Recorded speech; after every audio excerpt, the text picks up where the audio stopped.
manager, humiliated black waitress. Then her billionaire husband walked in. Listen, here, you stupid black girl. In this city, you either bow your head or get crushed. That was the first thing Ethan Ross said when the wine glass shattered on the floor. He didn't mean it literally, but his voice carried the same violence. You think this place runs on your morality? Sweetheart, you're a black waitress in a 5-star restaurant, not the face of justice. Now pick up that glass and your pride while you're at it. The shards glittered under the low light. Tiny pieces of crystal and humiliation. Lena Carter bent down slowly, her fingers trembling. Not from fear, but from fury. She refused to show. The restaurant was empty, except for the hum of the air vents and the faint echo of rain outside. Every step she took on the wet marble floor felt like walking on thin ice.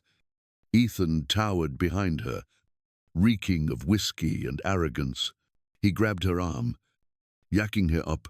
You think you're better than everyone here because you refused the senator's little thank you envelope. $10,000 could have saved us both a headache. But no, Miss Morality had to make a scene. Lena's voice was quiet, each word a small act of defiance. I don't take money that isn't clean. Ethan laughed, loud and cruel. That's the problem with people like you, always pretending to have principles when all you really need is a paycheck. His hand tightened. You know what? Lena, I could replace you tomorrow. There are 100 girls who'd kill for this job. You people should be grateful. We even let you in the front of the house instead of the kitchen. His words landed harder than his grip. For a moment, she stared at the wall, the faint reflection of neon light flickering across her skin. Her heart was pounding, but her mind was still. Anger was dangerous here. Patience was power. Her smartwatch buzzed lightly on her wrist, recording every word, every insult, every breath he wasted. He leaned closer, voice turning venomous. Maybe you need a reminder of who's in charge. A private talk in the wine cellar. His hand slid up her arm, and her stomach twisted, but her eyes didn't move. You don't want to do that, she said softly. Oh, I think I do. He smirked, pulling her closer. Who's going to stop me? Your husband, the broke mechanic who couldn't even pay your rent. Lena blinked once, the faintest smile touching her lips. She whispered to herself, almost too low to hear. Silence isn't surrender. It's strategy. Then the air shifted. A calm voice cut through the corridor, smooth and lethal. Touch her again, and I'll make sure you never work in this city again. Ethan froze. His hand fell away like it had been burned. From the darkness near the back exit, a tall man stepped forward. The rain still glistened on his coat. His eyes were steady, cold, the kind of eyes that didn't ask. They decided. Marcus Hale, CEO of Hale Industries. Two men followed silently behind him, their presence heavy as judgment. Marcus stopped a few feet away, the neon light glinting off his cufflinks. His tone was quiet, but every word landed like a gavel. You have 3 seconds to explain why your hands are on my wife. Ethan's color drained from his face. Mr. Hale, I didn't know. She never said she was Marcus. Didn't let him finish. You didn't need to know. You just needed to act like a human being. Lena stood still, her heart calm for the first time that night. The faint red light on her smartwatch blinked one last time. Recording complete. In her silence, justice was already speaking, and the man who thought she was powerless had just met the beginning of his end. Have you ever been underestimated so deeply that silence felt like your only weapon? If you were Lena, would you stay silent or would you fight? Leave a single dot in the comments if you believe silence can be power. Subscribe to Emotional Echoes so you don't miss what happens next. Because in the next few minutes, you'll witness a twist that makes even the powerful tremble. For a long second, No one moved. The sound of rain against the glass filled the silence that Ethan Ross used to own. Moments ago, this hallway had been his kingdom. Now, under the weight of Marcus Hale's gaze, it felt like a courtroom. Ethan's hand hung mid-air, trembling slightly before he finally dropped it to his side. He tried to speak, but his voice cracked under the gravity in the room. "Mr. Hale, please. This is not what it looks like. Lena and I were just having a misunderstanding. She's been difficult lately, questioning procedures, refusing simple tasks." He forced a laugh that died halfway through. His face was pale, his eyes darting toward Lena, as if begging her to agree. She didn't. She just stood there, calm and steady, her chin slightly raised. Marcus took a slow step forward, his shoes clicking against the marble, echoing in a way that made the space feel smaller. He stopped less than a meter from Ethan. 3 seconds. He said quietly, "That is all the time you have to step back from my wife." Ethan stumbled backward, hands shaking, sweat beading on his forehead. He muttered that he didn't know she was married, that he would never touch a CEO's wife, that this was all a big mistake. But Lena's expression didn't change. Her stillness carried a strength louder than his panic. She didn't hide behind Marcus or cling to him. She stood beside him, her posture straight, her voice calm when she finally spoke. "Mistakes don't last.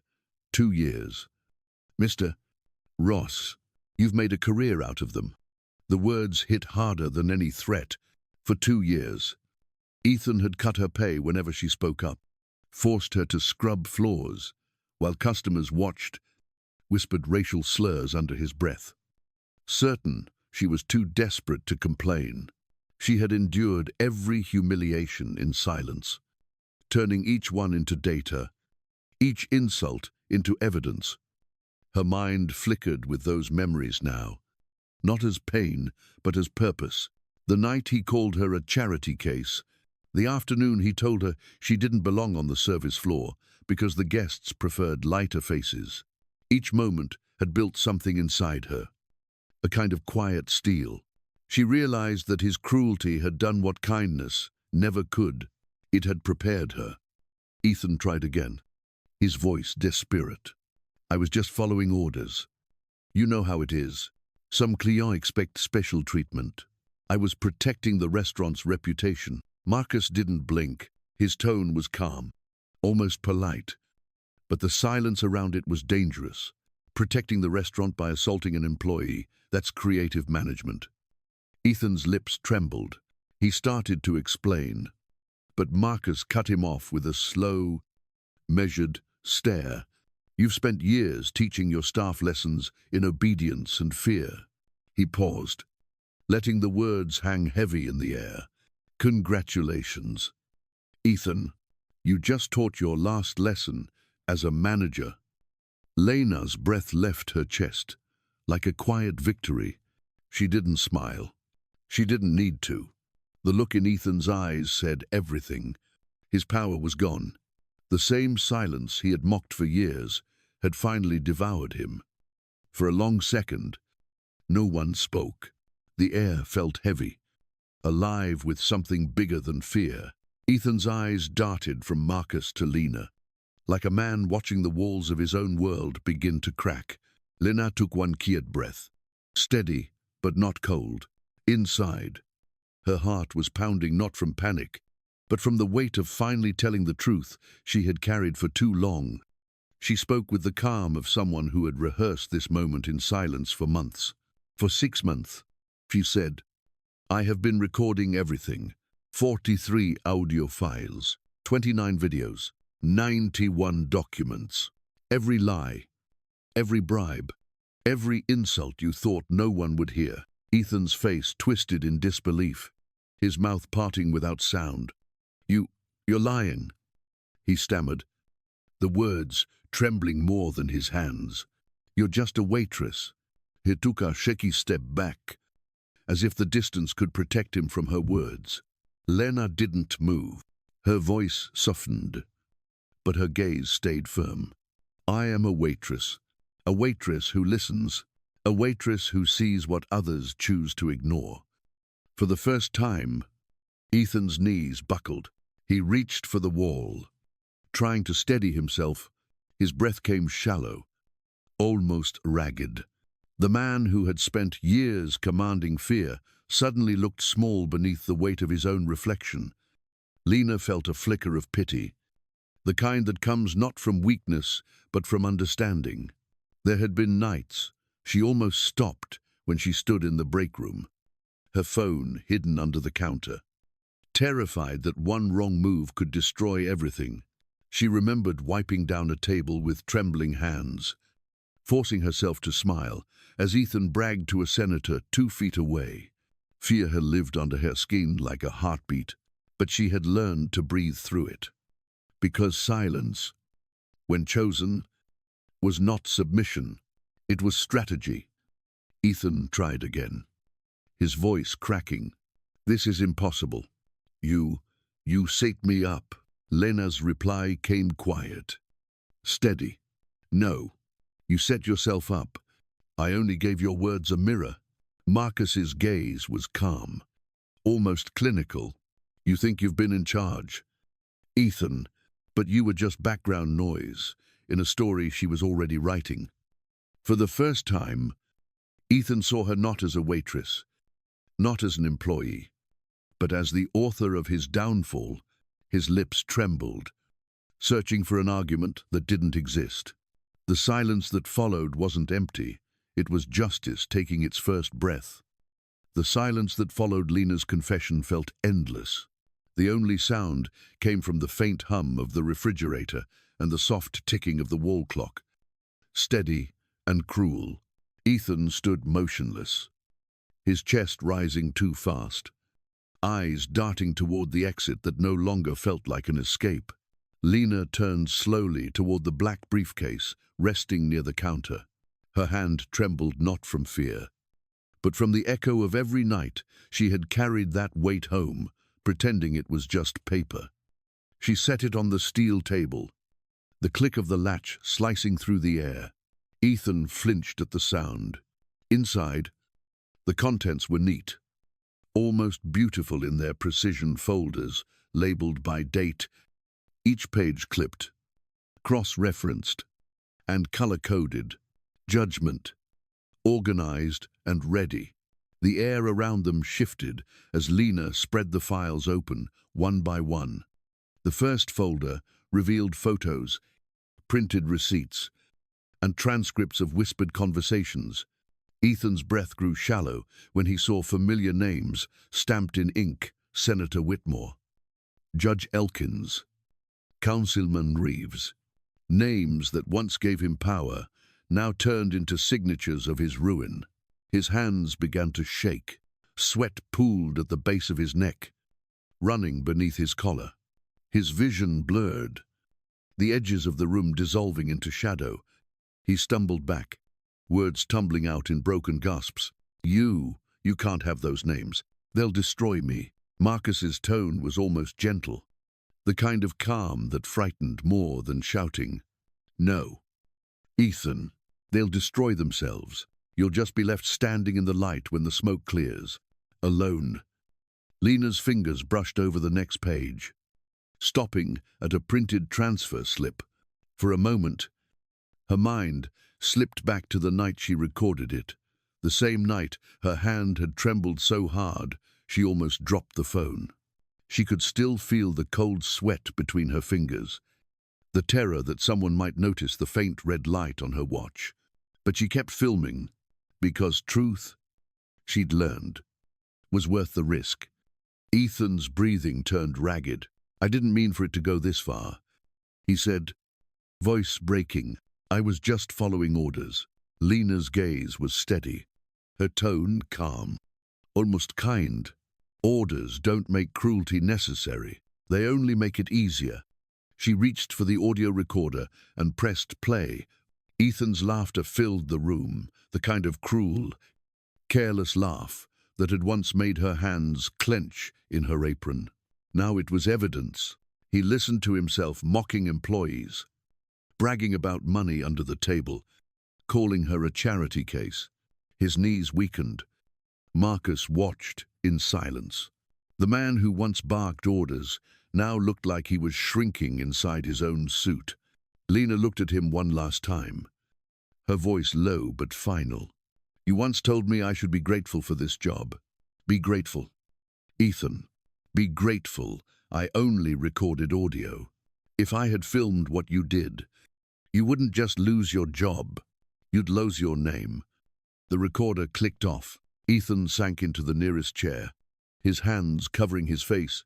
The light overhead flickered once, catching the glint of sweat on his forehead. Lena gathered the papers quietly, closing the briefcase with care, as if sealing away the past. Her voice softened into a voiceover, steady and reflective. Justice doesn't shout. It doesn't chase. It waits. It watches, and when arrogance grows loud enough, justice doesn't have to find you. It just opens the file you wrote yourself. Justice doesn't shout, but it plans, and the plan had a name, Operation White Table. The memory of that night still pulsed behind Lena's eyes. The monarch glowed with its usual golden charm, unaware it was about to host its last performance. Outside, snow drifted like ashes across the streetlights. Inside, every table gleamed under soft chandeliers, each one a stage set for truth, disguised as fine dining. Lena moved through the room with practiced grace, the white uniform crisp against the dark marble floors. On her tray, a vase of white lilies shimmered faintly in the candlelight, hidden deep inside the floral foam. A camera the size of a shirt button stared back at her. Her fingers brushed the petals, pretending to adjust them, but her heartbeat betrayed her calm. She remembered the night Marcus first showed her the miniature devices. "You don't have to do this," he had said, but she did, because sometimes the only way to clean a table was to sit at it first. Now, as she placed the flowers on Senator Whitmore's favorite corner table, she caught her reflection in the glass, poised, controlled, but trembling underneath. Her hand hesitated for half a second too long, enough for Ethan to notice. His gaze sharpened. "Something wrong?" "Lena," he asked, the suspicion curling in his tone. Her voice almost cracked, but she steadied it, "Just making sure everything's perfect." "Sire." He didn't answer. He only watched her as she walked away, his eyes following her like a shadow. For one dreadful second, Lena thought he might check the vase. Her palms turned cold. She forced herself to keep moving, even as the weight of his stare burned against her back. At the bar, she reached for a leather menu, identical to the others, but lined with a thin strip of copper. Beneath the gold-embossed lettering hid a voice recorder. Her fingers trembled as she slid it across the counter. Tonight, everything had to go perfectly. But doubt whispered like static in her mind. What if I fail? What if he finds it? What if months of pain vanish in a single mistake? She forced the thought down. Doubt had no place at this table. Hours passed in slow motion until the senator finally arrived. Flanked by his aide, carrying a plain white envelope, Ethan greeted him with the arrogance of a man who thought he ran the city. Their laughter drifted through the air like a rotten perfume.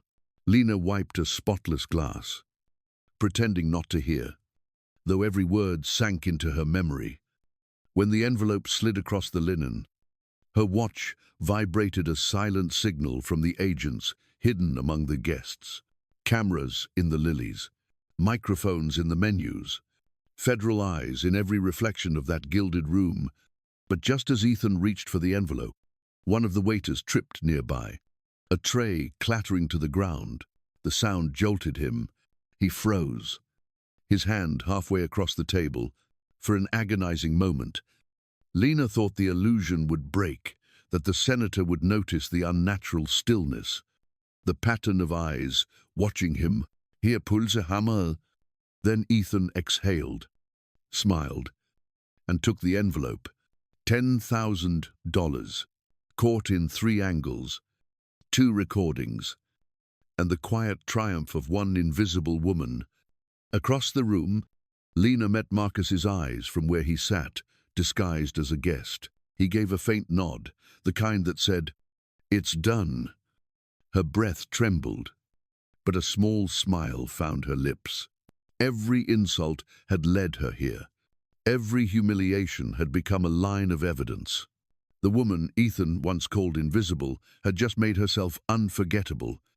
And outside, in unmarked cars, waiting under the snow, justice was warming its engines. Outside the monarch, the snow had turned to sleet, falling in silver streaks under the city lights. Inside, the golden glow of chandeliers shimmered across white linen tables and half-finished glasses of wine. It was the quiet before the storm, until the first flash of red and blue bled through the windows. Sirens wailed down Fifth Avenue, echoing off the glass walls. The moment had arrived. The front doors burst open with a rush of cold air. FBI agents poured in, voices firm, movements precise. Guests froze mid-conversation, forks suspended in mid-air. The sound of chairs scraping against the marble floor echoing through the room. The orchestra of chaos had begun, but at the center of it, Lena stood motionless, serene, steady, as if she had been waiting her whole life for this moment. Ethan stumbled backward, his face drained of color. His mind scrambled for excuses, for allies, for anyone to protect him now. He raised his hands, shouting over the noise, "This is a mistake. I have children, please." His voice cracked, carrying both fear and disbelief. No one answered. Agents surrounded him, their badges gleaming in the light. Lena's voice rose softly above the commotion, calm and unhurried. "You should have thought about them. Ethan, the night you called me trash, the night you stole from people who trusted you." Her words weren't angry. They were simply true. Ethan turned toward her, desperate, but there was nothing left to plead with. Marcus watched in silence from a few steps behind. His jaw was tight, but his eyes were full of something deeper than pride, a quiet ache for the years Lena had endured. Alone in that gilded prison of arrogance and cruelty, he had seen her come home in silence, carrying invisible wounds she never showed. Now, standing beneath the glare of justice, she was radiant, not victorious, but free. The agents moved efficiently, reading Ethan his rights. His words turned to cries, then to noise. Lena barely heard him anymore. Her thoughts drifted inward, to the countless nights she doubted herself. There were moments she had questioned if her silence made her weak, if biting her tongue had only fed their power. But tonight, watching Ethan's wrists locked in steel, she finally understood. Silence had been her weapon. Her patience had been the blade that cut clean through their lies. As Ethan was led toward the door, the red and blue lights washed over his face, stripping away the last trace of control. He turned once more toward Lena, his mouth trembling, but no sound came. She met his gaze, not with hatred, but with the kind of calm that comes from surviving something bigger than revenge. When the doors closed behind him, the sound of sirens grew distant, swallowed by the snow. The monarch was silent again, but it wasn't the silence of fear anymore. It was the silence of balance restored. Lena exhaled, slowly, her reflection glimmering in the mirrored walls. She had once been invisible here. Now, her quiet had become the loudest truth in the room. By dawn, the monarch was no longer a restaurant. It was a crime scene. Yellow tape crossed the glass doors that once welcomed the city's elite. and the soft hum of the refrigeration units mixed with the distant sirens fading into the winter air. The world outside was already awake, hungry for the story. Within hours, news networks filled every screen in New York. Anchors spoke fast, their voices tight with disbelief. Operation White Table had become the nation's headline. 12 politicians, 4 federal judges, and 15 businessmen were under arrest for corruption, fraud, and conspiracy. Their mugshots flashed across television screens like fallen idols, stripped of gold. Ethan's face appeared next, eyes hollow, mouth twisted between fear and denial. Former general manager of the Monarch, arrested on charges of embezzlement, bribery, and racial discrimination. The words scrolled beneath his photo in bold letters. For years, he had spoken to people like a king among servants. Now, he was just another man in handcuffs. His empire reduced to a line of evidence in a federal case. At home, Lena watched the coverage in silence. The flickering light of the television painted soft shadows across her face. Marcus sat beside her but said nothing. The city outside moved as if nothing had changed. But for Lena, the quiet was louder than any applause. She didn't smile. She didn't cry. She simply watched as arrogance collapsed beneath the weight of truth. Reporters swarmed the courthouse steps, microphones thrust toward flashing cameras. Ethan's ex-wife emerged, surrounded by attorneys. She had filed for full custody of their children and reclaimed the house, the accounts, everything he had stolen to build his illusion of power. Ethan shouted through the crowd, claiming betrayal. But no one listened anymore. His voice had lost its currency. Lena turned down the volume and closed her eyes. For a moment, she remembered the nights she had doubted herself, the way he used to talk to her like she was invisible. The sting of humiliation she had swallowed again and again. Every cruel word had once felt like a chain, but now, those same words felt like links she had melted down and reforged into armor. Her reflection caught in the dark screen after the broadcast ended. She no longer saw the quiet waitress wiping tables under chandeliers. She saw the woman who outlasted cruelty without becoming it. Pride, she thought, always builds its own collapse. Cruelty feeds itself until it chokes. Outside, snow began to fall again, covering the footprints in front of the Monarch, turning the stained ground pure white once more. The lights of news vans faded as the city swallowed the story. Lena exhaled slowly, her voice soft in the silence. Justice doesn't shout, it restores balance, and tonight, balance had returned. 6 months later, the city that once whispered her name now spoke it with pride. The snow had melted, the streets were alive again, and a golden evening light filled the New York Convention Hall. On the grand stage, beneath a silver banner that read Citizen of Honor Award, Lena Carter stood facing an audience of thousands. Her hands trembled slightly, not from fear, but from the weight of everything that had led her here. The applause rose like a wave, carrying both gratitude and awe. Marcus sat in the front row, his eyes shining, his expression soft with quiet emotion. He had seen her in her darkest moments, the woman who returned home covered in fatigue and silence, yet never lost her grace. Now, watching her beneath the spotlight, he realized that every scar had turned into light. Lena took a slow breath before speaking. For 2 years, she said, I was treated as invisible. People looked through me, spoke over me, decided my worth before I could even open my mouth. I used to think invisibility was a curse. Then I realized it was my superpower. The room fell still.